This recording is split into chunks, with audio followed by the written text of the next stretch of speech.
On this map, one country believed it would always be indispensable: Turkey. For decades, Ankara was the gateway to NATO's south, the guardian of the Straits, the partner Washington could never ignore. But while Turkish planners were drawing new borders at sea under the Blue Homeland doctrine in another set of rooms, in Athens, Nicosia, Jerusalem, and Washington, a different map was taking shape.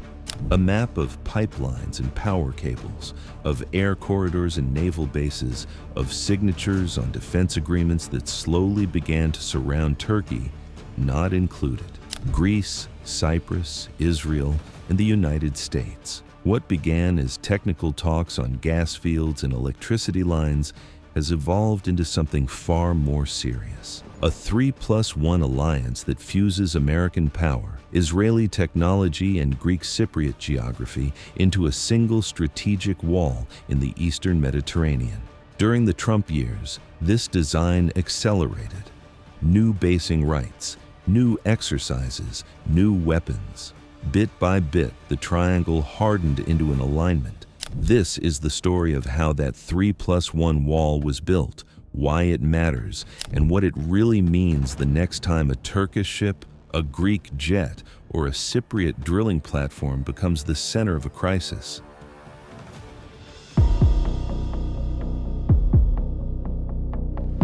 A few days ago in Jerusalem, three familiar flags stood behind the podium: Greece, Cyprus, Israel. There was no American president on stage, no Donald Trump, no U.S. flag in the frame. And yet, in every sentence about strategic depth, in every reference to shared security, the absent fourth player was unmistakably present. The United States was in the room without needing to appear. This latest trilateral meeting was not a routine diplomatic gesture, it was a signal, and it carried a message beyond the official communiques. Standing beside the Greek and Cypriot leaders, Benjamin Netanyahu chose his words carefully, but pointedly. Speaking about those who fantasize they can re-establish their empires, he added a blunt warning. Don't even think about it. No country was named. None needed to be. The target was unmistakable: Turkey's neo-Ottoman narrative in the Eastern Mediterranean. This was not rhetoric for domestic consumption. It was strategic signaling, delivered from within a trilateral framework that now operates as if it were permanent. Because this meeting did not create the 3+1, it confirmed it. Greek prime ministers, Cypriot presidents, and Israeli leaders now meet regularly, not to exchange visions, but to coordinate realities: airspace access, ports, energy corridors, defense industries. Around them, American envoys and officials move almost continuously, not as neutral observers, but as the power that wants this triangle to hold. At the same time, a parallel relationship has been shaping the deeper logic of this alignment. During the Trump presidency, Netanyahu traveled to Washington repeatedly. Publicly, those meetings focused on Iran, peace plans, and historic alliances.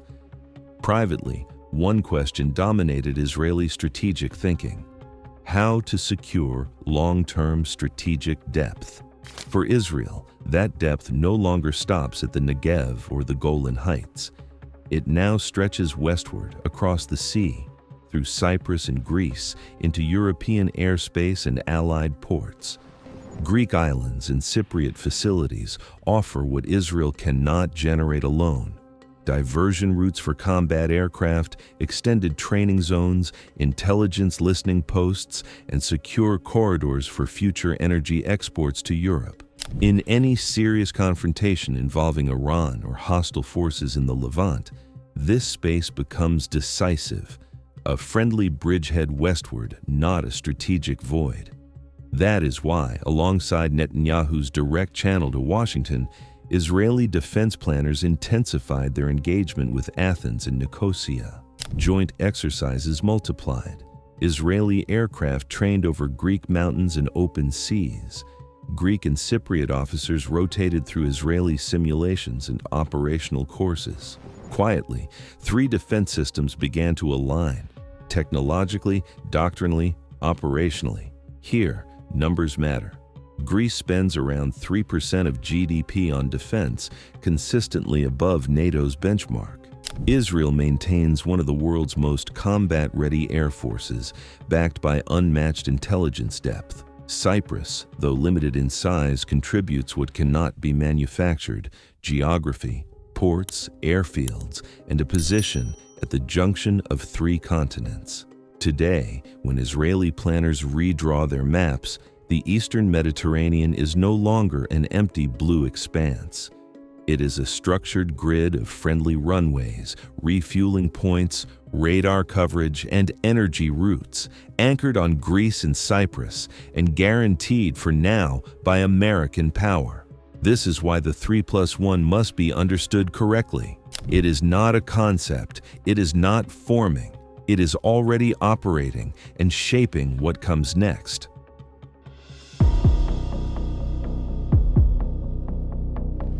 Right now, in the Eastern Mediterranean, something unusual is happening. Energy infrastructure is no longer protected after a crisis. It is being protected in advance. Reports indicate a proposed rapid reaction force of roughly 2,500 personnel, 1,000 Israeli, 1,000 Greek, 500 Cypriot, now being discussed under a Western security logic. Official language speaks of stability and de-escalation.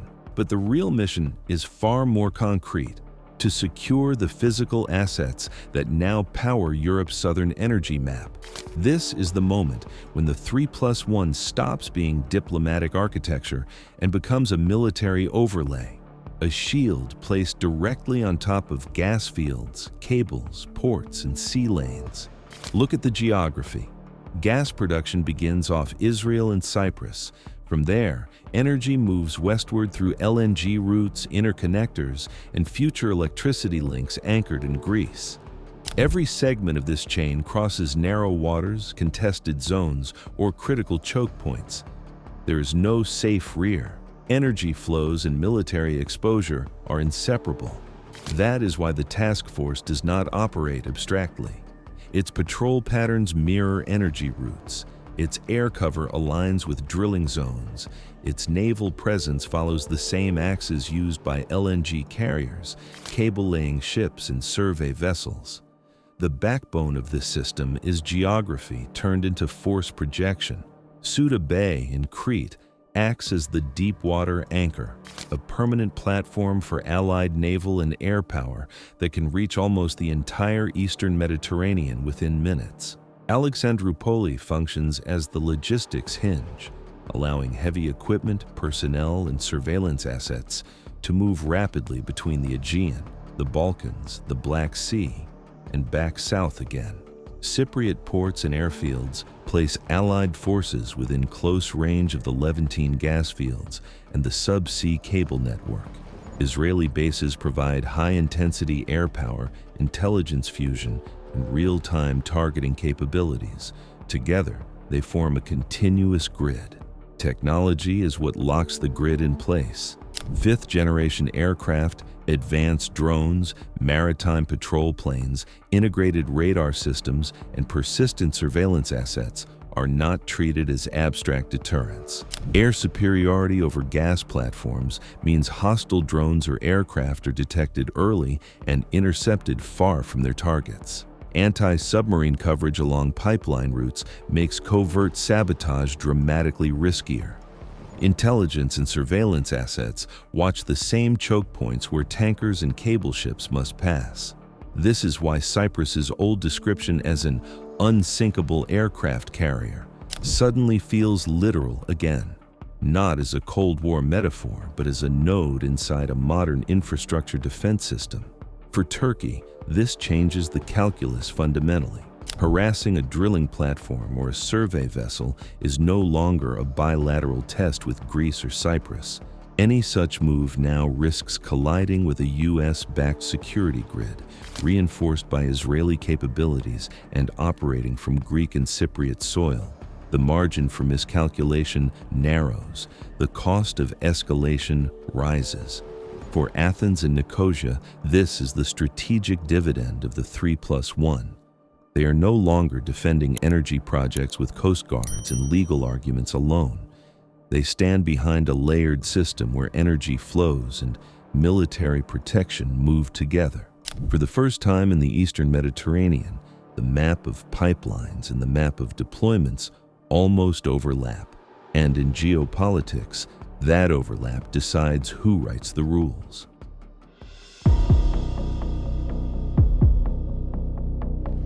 The 3+1 did not emerge because Washington, Athens, Nicosia, and Jerusalem suddenly discovered each other. It matured because Turkey, step by step, removed their alternatives.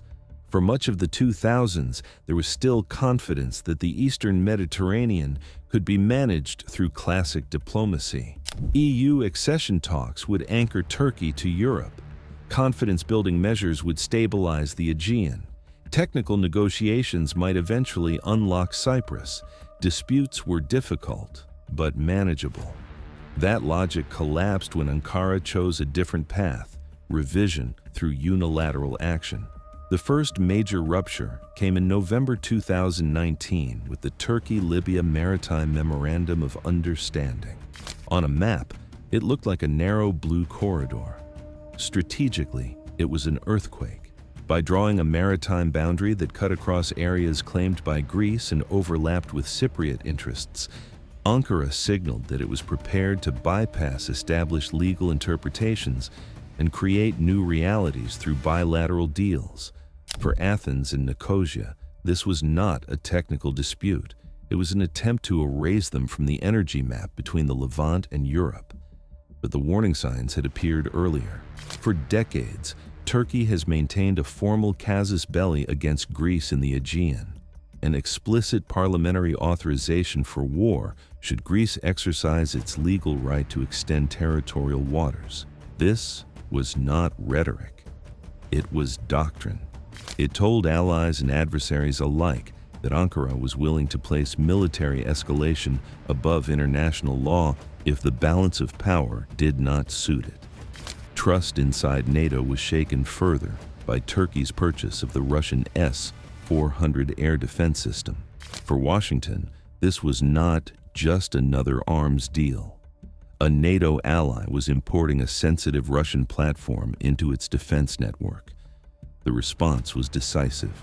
Turkey was removed from the F-35 program and sanctioned under U.S. law. A former security anchor was now treated as a risk. Pressure intensified around Cyprus. Turkish drilling vessels, escorted by warships, entered areas that the Republic of Cyprus and the EU recognize as part of its exclusive economic zone. Diplomatic protests were met with new NAVTEX announcements and deployments, reinforcing the message that legal frameworks could be overridden by force at sea. Relations with Israel followed a similar trajectory. Since the Mavi Marmara incident, Ankara's rhetoric increasingly framed Israel as an adversary rather than a partner. Trust eroded further as Turkey maintained political space for Hamas-linked figures and expanded its military footprint in northern Syria, moves that alarmed Israeli security planners already confronting Iranian influence. Each of these choices produced consequences. Greece deepened cooperation with Egypt and Israel and expanded the U.S. military footprint at Souda Bay and Alexandroupolis. Cyprus accelerated partnerships with European and American energy companies, turning its EEZ into a Western commercial interest. Israel concluded that its strategic depth and gas exports to the West could not rely on Turkish goodwill, but on Greek airspace, Cypriot waters, and American guarantees. For Washington, the pattern was clear. A Turkey that declared casus belli against an ally, bought Russian systems, challenged EU members at sea, and tolerated actors hostile to Israel was no longer a predictable pillar of stability. That stability had to be built elsewhere. The 3+1 matured because Ankara forced the timetable. Each escalation compressed the space for ambiguity. In the end, it was not a grand Western plan that locked Greece, Cyprus, Israel, and the United States together. It was Turkey's own sequence of choices.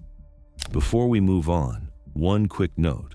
Almost 88% of viewers watching this video are not subscribed. If this analysis helps you understand how power is being reshaped in the Eastern Mediterranean, subscribing ensures you don't miss what comes next.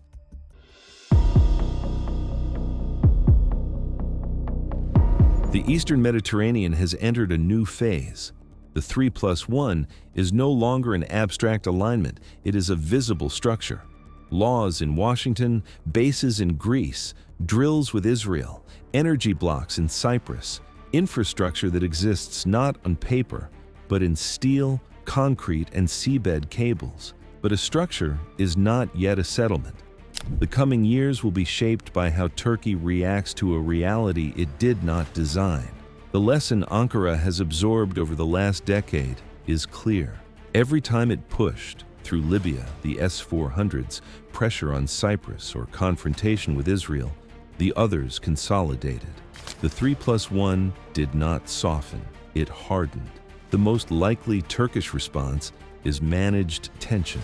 Ankara has strong reasons to avoid a major crisis. It wants to repair its image in Washington to reopen the F-35 file.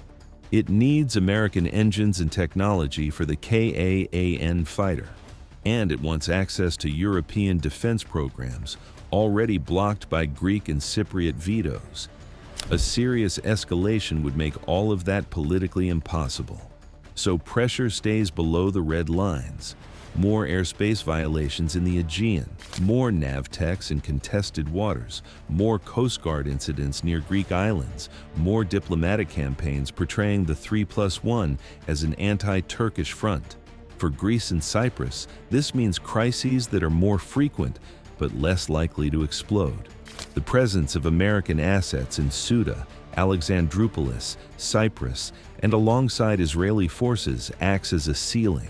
Ankara understands that striking clearly marked energy infrastructure or assets tied to U.S. forces carries unpredictable consequences. So it probes everywhere else, hoping to exhaust Athens and Nicosia and test Washington's patience. A higher risk scenario exists, a serious naval incident, a forced boarding, or a declared exclusion zone in parts of the Cypriot EEZ, but it remains the exception. The costs are now clearer than ever. At the same time, the 3+1 is no longer inward-looking. It is becoming a platform. Egypt aligns naturally, driven by rivalry with Turkey over Libya and political Islam, and by its interest in stable energy routes. Saudi Arabia and the UAE see Ankara as a strategic competitor and favor corridors that bypass Turkish leverage. India, looking westward, wants reliable access to Europe without passing through unstable or hostile transit zones. These interests converge around IMEC, not as a finished corridor, but as a direction of travel, a system linking India to the Gulf to Israel, and Israel through Cyprus and Greece into Europe. Infrastructure first, politics follow. For the United States, this evolution is ideal. By backing corridors, energy security, and interoperability, Washington shapes outcomes without owning every crisis. The guarantee is strong, but limited. For Athens and Nicosia, the risk is complacency. The opportunity is leverage. The map is set. Energy routes and military deployments now overlap.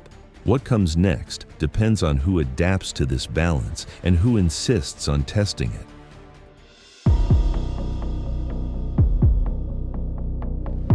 The 3+1 did not emerge because the region wanted new blocks. It emerged because aggression leaves others no choice. Turkey did not set out to build this alliance, but its actions made it inevitable. Step by step, pressure replaced diplomacy, revision replaced law, and ambition replaced restraint.